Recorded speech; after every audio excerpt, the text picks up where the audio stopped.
hearing that they're not stopping when they're being shot or otherwise attacked. I know it's hard to believe, but everyone must exercise extreme caution. And we're even hearing that some of these attackers just yesterday... Hello, what's up, guys? It's members of the community, family members, who all of a sudden have been overcome by this intense drive to eat human flesh. Okay.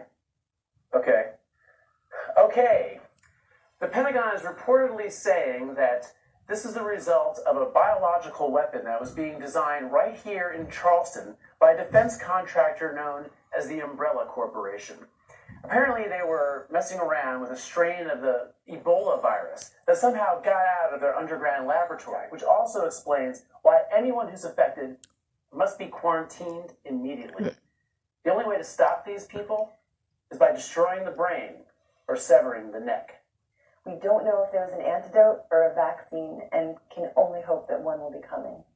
Please stay with us as we continue to follow this developing story. Oh my god! Oh, the hell happens?